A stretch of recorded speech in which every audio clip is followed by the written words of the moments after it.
और 2024 में आदरणीय बहन कुमारी मायावती जी को प्रधानमंत्री की तैयारी कर ली गई आज। और आज पूरे प्रदेश के लोगों ने ये मजबूती से संकल्प ले लिया है कि नीले गमछेधारी बिना किसी लोभ के, बिना किसी लालच के एक आम कार्यकर्ता बनकर प्रत्येक गांव में जाकर बहुजन समाज पार्टी के कार्यकर्ता को तैयार करेंगे।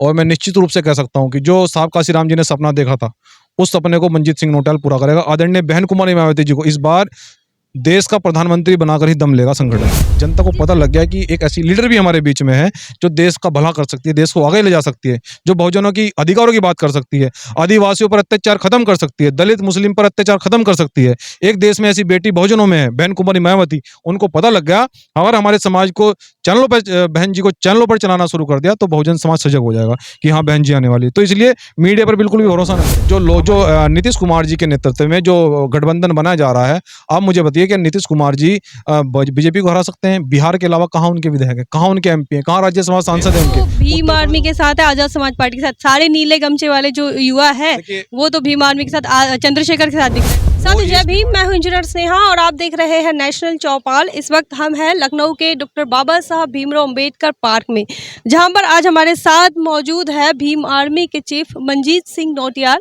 जो कि सहारनपुर से लखनऊ आए हुए हैं। और आज इनका एक कार्यक्रम जो है वो अंबेडकर पार्क में था। उन तमाम मामलों को लेकर आज बातचीत करेंगे मनजीत सिंह नोटियाल से। सबसे पहले हम जानना चाहेंगे किस मकसद से आप लखनऊ आए?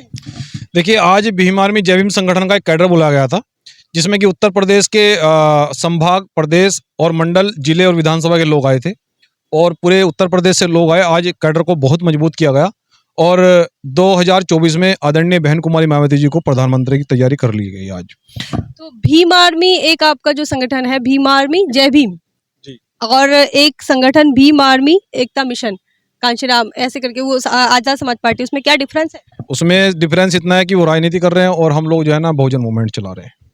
तो ये भीम आर्मी जय भीम संगठन जो है वो आदरणीय बहन कुमारी मायावती जी को प्रधानमंत्री बनाने की तैयारी कर रहा है। और आज पूरे प्रदेश के लोगों ने ये मजबूती से संकल्प ले लिया है कि नीले गमछेधारी बिना किसी लोभ के, बिना किसी लालच के एक आम कार्यकर्ता बनकर प्रत्येक गांव में जाकर बहुजन समाज पार्टी के कार्यकर्ता को तैयार करेंगे। और मैं निश्चित रूप से कह सकता हूं कि जो साहब काशीराम जी ने सपना देखा था, उस सपने को मनजीत सिंह नोटियाल पूरा करेगा। आदरणीय बहन कुमारी मायावती जी को इस बार देश का प्रधानमंत्री बनाकर ही दम लेगा संगठन। मनजीत सिंह नौटियाल को जो है बहन जी ही क्यों चाहिए? बहन जी इसलिए चाहिए कि बहन जी का शासन जो है वो बहुजनों के प्रति बहुत सजग रहा है। सभी समाज के लिए बहन जी ने काम किया है। हमारी पहचान जो कराई है, हमारी जो बहुजन कम्युनिटी की पहचान कराई है, वो माननीय साहब काशीराम जी ने बहन जी ने कराई है। बहन जी का जो शासन है वो सारे शासन से बहुत अच्छा है। बहन जी के शासन में बहन बेटियों का रेप नहीं होता है, हत्या नहीं होती है, लूट नहीं होती है, भ्रष्टाचार नहीं होता है, अधिकारी काम करते हैं। तो ये सब चीजें हैं। तो जनता को क्या चाहिए? जनता को जो है ना मकान चाहिए, अच्छी रोटी चाहिए, कपड़ा चाहिए, नौकरी चाहिए, और वो बहन जी के शासन में मिलता है। तो क्यों ना देश जो है ना बहन जी को प्रधानमंत्री बनाएगा। आज की तारीख में तो कह रहे हैं कि बीएसपी बीजेपी की बी टीम है। कौन कह रहा है? सारी मीडिया कह रही है, लोग कह रहे हैं। मीडिया किसकी है? मीडिया अडानी और अंबानी की है। और अडानी और अंबानी किसके लोग हैं? वो क्या नाम है, सब मोदी के चेले हैं, मोदी जी के चेले हैं। मोदी जी जो कहेंगे वो छपेगा और जो मोदी जी नहीं कहेंगे वो नहीं छपेगा। तो इसलिए देश की इतनी बड़ी पार्टी, आप जानते हैं राष्ट्रीय पार्टी है, बहन जी देश की इतनी बड़ी नेता है, क्यों नहीं दिखाती मीडिया? क्योंकि जनता को पता लग गया कि एक ऐसी लीडर भी हमारे बीच में है जो देश का भला कर सकती है, देश को आगे ले जा सकती है, जो बहुजनों की अधिकारों की बात कर सकती है, आदिवासियों पर अत्याचार खत्म कर सकती है, दलित मुस्लिम पर अत्याचार खत्म कर सकती है। एक देश में ऐसी बेटी बहुजनों में है, बहन कुमारी मायावती। उनको पता लग गया, अगर हमारे समाज को चैनलों पर, बहन जी को चैनलों पर चलाना शुरू कर दिया तो बहुजन समाज सजग हो जाएगा कि हाँ बहन जी आने वाली है। तो इसलिए मीडिया पर बिल्कुल भी भरोसा ना करें। हमारी अपनी मीडिया है, जैसे आप है, मेरी बहन है, मेरी छोटी बहन आज मुझे अपने भाई को जो है ना बाइट लेने के लिए आई। मैं आपका भी धन्यवाद करता हूं, लेकिन इसको बहुजन समाज के बीच तक पहुंचाओ कि नेशनल मीडिया बिल्कुल हमारी नहीं है, उस पर बिल्कुल भी भरोसा नहीं करें। वो जो दिखाते हैं वो सब झूठ दिखाते हैं। इसलिए जो भी हमारे बहुजन समाज के जो पत्रकार हैं उन पर भरोसा करें, उनकी खबरों को जरूर देखें, उनके चैनलों को जरूर सब्सक्राइब करें और जो हमारा 2024 का लक्ष्य है इसमें हमारा आप सहयोग करें। और इंडिया के साथ नहीं गई है, जो विपक्ष का गठबंधन है उसके साथ नहीं गई है, तो क्या बहन जी एनडीए के साथ जाएगी, ऐसा लगता है आपको? मैं कह रहा हूं कि जो गठबंधन वाले लोग हैं वो लोग जो नहीं चाहते कि बहन जी प्रधानमंत्री बने, मैं आपको सच बता रहा हूं। मैं उन लोगों से भी मैं चर्चा में, तो इस पर पूरे देश के जो बड़े नेता हैं मैं उनसे भी चर्चा करना चाहता हूं, क्योंकि जो विचार होता है ना, विचारों से निष्कर्ष निकलना चाहिए, डिस्कस होना चाहिए, वार्ता होनी चाहिए। तो हम लोग इस पर चर्चा करना चाहते हैं। देश के अंदर कौन ऐसा मजबूत चाह रहा है जो बीजेपी को हरा सकता है? देखो कहने के लिए कोई एक विधायक कहने लग जाए कि मैं एनडीए में चला गया हूँ, एक विधायक से भाजपा चली जाएगी? आप बताइए। जो नीतीश कुमार जी के नेतृत्व में जो गठबंधन बनाया जा रहा है, आप मुझे बताइए कि नीतीश कुमार जी बीजेपी को हरा सकते हैं? बिहार के अलावा कहाँ उनके विधायक है, कहाँ उनके एमपी हैं, कहाँ राज्यसभा सांसद है उनके, उत्तर प्रदेश बिहार को छोड़कर? लेकिन बहुजन समाज पार्टी जो है, हमारी राष्ट्रीय पार्टी जो है, जो बहुजनों के जो महापुरुषों के जो खून पसीने से जो सींचा गया एक मूवमेंट है, उस मूवमेंट को देश का कोई प्रदेश ऐसा नहीं है जो ये मूवमेंट जिस प्रदेश में नहीं चल रहा हो। तो क्यों ना हम इस ऐसे मजबूत लीडर को उसका क्या नाम है गठबंधन का अध्यक्ष बनाए। मैं तो ये चाहता हूं कि अगर सच में कांग्रेस हराना चाहती है बीजेपी को, तो क्यों नहीं अनाउंस करती कि बहन जी हमारी प्रधानमंत्री की दावेदार हैं। हम देखते हैं भाजपा कैसे नहीं जाती। ये युवा रात दिन एक कर देगा, ये तो मेहनती युवा तो भीम आर्मी के साथ है, आजाद समाज पार्टी के साथ। सारे नीले गमछे वाले जो युवा है वो तो भीम आर्मी के साथ, चंद्रशेखर के साथ दिख रहे हैं। वो एएसपी पार्टी अलग है, उनकी पार्टी अलग चल रही है, भीम आर्मी जैविक संगठन अलग चल रहा है। वो भी प्रधानमंत्री बनना चाहते हैं। सबको आज़ादी है, क्यों नहीं बन सकता कोई? सब बन सकते हैं। लेकिन हम वर्तमान की बात कर रहे हैं। वर्तमान में जो व्यक्ति बीजेपी को हरा सकता है, उसको इस गठबंधन का जो है ना नेतृत्व देना चाहिए हाथ में, और उस गठबंधन का नेतृत्व हाथ में देकर बीजेपी को हराना चाहिए। क्या लगता है, चंद्रशेखर चुनौती है बहन जी के लिए? देखिए, आप चंद्रशेखर की बात कर रहे हैं, भाई हैं हमारे। देखिए, वो अपनी विचारधारा पर काम कर रहे हैं, हम अपनी विचारधारा पर काम कर रहे हैं। देखिए, विचारों की लड़ाई होती है, सामाजिक जगह से आते हैं आप? एक बिल्कुल। हम तो जो है ना बहन जी के परिवार के ही लोग हैं। हम बहन जी के परिवार के लोग हैं, बाबा साहब के परिवार के सदस्य हैं, मान्यवर साहब काशीराम जी के सदस्य हैं। विचारधारा खेल है। जिसको बहन जी की विचारधारा अच्छी लग रही है वो बहन जी के साथ आ जाए, जिसको दूसरों की विचारधारा लग रही है वो दूसरों के साथ आ जाए, बात खत्म हो जाती है। उत्तर प्रदेश की राजनीति में अखिलेश यादव का भी क्रेज बढ़ रहा है, और आजकल जो बाबा साहब को मानने वाले चाहने वाले लोग हैं वो अखिलेश का दुपट्टा पकड़ के चल रहे हैं। क्या सोच? देखिए, ऐसा है, जनता को जो विचारधारा अच्छी लग रही है, जनता को ऐसा लग रहा है कि वो नेता देश के लिए काम कर सकता है, तो मुझे निश्चित रूप से उसको चुनना चाहिए। हम किसी के पक्ष और विपक्ष में नहीं बोलना चाहते। हम कह रहे हैं कि इस देश के अंदर सबसे बड़ा मजबूत एक ऐसा कौन सा नेतृत्व है जो बीजेपी को हरा सकता है। आप खुद सोचिए, कहने वाली बात नहीं है। मीडिया में जो है ना सब चीजें दिखाएंगे कि नीतीश कुमार जी ने गठबंधन बना लिया है और पूरे देश के नेता मिल गए हैं। अरे उनको तो पूछ लीजिए जिनका कोई राज्य ऐसा नहीं है जहाँ वोट बैंक ना हो, जो एक ऐसी नेता है। क्यों नहीं, आप अगर सच में हराना चाहते क्यों नहीं उनको नेतृत्व देते? आप चुनाव लड़ना चाहते हैं?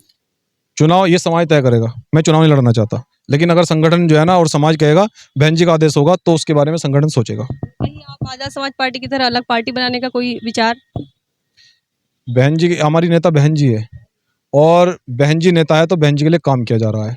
बाकी जो समाज और संगठन तय करेगा उस पर काम किया जाएगा। तो भीम आर्मी अभी जो उत्पीड़न हो रहे हैं देश के अंदर, दलितों पर, मुस्लिमों पर, पिछड़ों पर, आदिवासियों पर, क्या सोचता है भीम आर्मी, आपका संगठन? भीम आर्मी ये सोचता है कि संविधान खतरे में है। जिस प्रकार से देश की बहन बेटियों के साथ में अत्याचार हो रहा है, और देश के अंदर जो है ना बहन बेटियों की आबरू के साथ में खिलवाड़ किया जा रहा है, और सत्ताधारी नेता जो है ना वो मुख्य दर्शक बने हुए हैं, तो ये कहीं ना एक संविधान को खतरा है। वो सरकार के सत्ता संरक्षण में आकर इतना उत्पीड़न किया जा रहा है देश के बहुजन समाज का, तो भीम आर्मी उसके लिए प्रतिबद्ध है। भीम आर्मी लगातार आवाज उठा रही है, कैंपेनिंग की जा रही है। हमने 9 अगस्त को एक पूरे देश के अंदर प्रोटेस्ट रखा है, जो सभी कलेक्ट्रेटों में ज्ञापन दिया जाएगा मणिपुर की घटना को लेकर।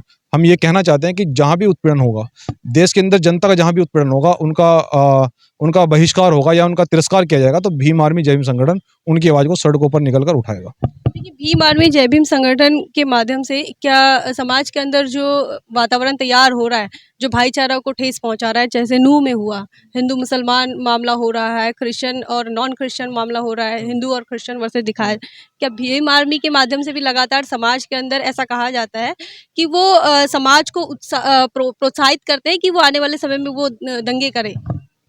ये देख रहे हैं आप, हमारा नाम जो है ना, हमारे संगठन का नाम बाबा साहब के नाम से है, और बाबा साहब ने कभी हिंसा के लिए किसी को नहीं कहा, कोई इजाज़त नहीं देता, और संविधान को हम हाथ में रखते हैं। मैं वही कह रहा हूँ कि जो मीडिया दिखाती है, मीडिया ने तो बाबा साहब की भी बुराई की है कि डॉक्टर अंबेडकर जो है ना ये करना चाहते हैं, वो करना चाहते हैं। बाबा साहब ने यही कहा था कि मैं तो अपने बहुजनों को अधिकार दिलाना चाहता हूँ, अगर आप इसको बगावत समझते हो तो मैं बागी हूँ। बाबा साहब ने कही है बात। तो इसलिए देश की मीडिया आपके पक्ष में कभी नहीं बोलेगी। तो मैं तो आप जो बहुजन चैनल है हमारे, मैं उन पर भरोसा करता हूं। और बात है जैसे कि आप नूह का मामला बता रहे हैं, ये सवाल आप उस दिन हमसे कीजिएगा जिस दिन बहुजन समाज पार्टी की सरकार हरियाणा में होगी। उस दिन अगर कोई भी दंगाई दिखाई देगा, उसका इलाज कर देगी बीएसपी पार्टी, ये मैं आपसे वादा कर रहा हूँ। अभी हम लोग सामाजिक मूवमेंट चला रहे हैं और वहाँ भी हमारी तैयारी है कि आप ऐसे दंगाई लोगों को नकार कर बीएसपी को समर्पित होकर आप वहाँ भी सरकार बनाए, हम देखेंगे कौन दंगाई है। तो इसलिए हम लोग दंगा पे भरोसा नहीं करते। ये सवाल उस दिन पूछना हमसे जिस दिन हमारी सरकार में आएंगे, हम देखेंगे कैसे दंगा नहीं होगा। भीम आर्मी जय भीम की तरफ से कोई मैसेज देना चाहते हैं हाँ, अपने युवा बिल्कुल, साथियों को? बिल्कुल बिल्कुल। आज लखनऊ से मेरा ये संदेश है कि आज जो कैडर बुलाया गया था, जो साहब काशीराम जी ने मूवमेंट हमारे हाथों में सौंपा, आदरणीय बहन कुमारी मायावती जिसको आगे बढ़ा रही है, हम किसी लोभ के बिना किसी लालच के हम ईमानदारी से आदरणीय बहन कुमारी मायावती जी के हाथों को मजबूत करके 2024 में बहन जी को प्रधानमंत्री बनाकर ही दम लेगा इस देश का बहुजन समाज। आज ये बात डॉक्टर अंबेडकर पार्क से तय हो चुकी है, जो बीएसपी से सरकार ने एक राष्ट्रीय धरोहर बनाकर तैयार की, और यहीं से एक संदेश जाएगा कि हाँ, अब बाबा साहब का सपना पूरा हो गया कि देश का जो प्रधानमंत्री है एक दलित समाज की बेटी है। धन्यवाद।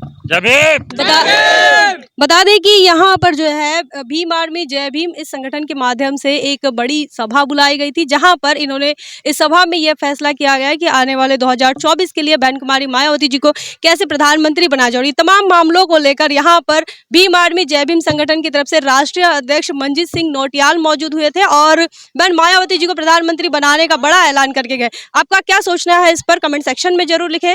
बने रहे नेशनल चौपाल पर, तब तक के लिए जय भीम जय भारत। बहुजन विचारधारा को घर घर तक पहुंचाने के लिए हमारे YouTube चैनल को सब्सक्राइब करें, लाइक करें, कमेंट करें, शेयर करें और बेल आइकन की घंटी दबाना ना भूलें।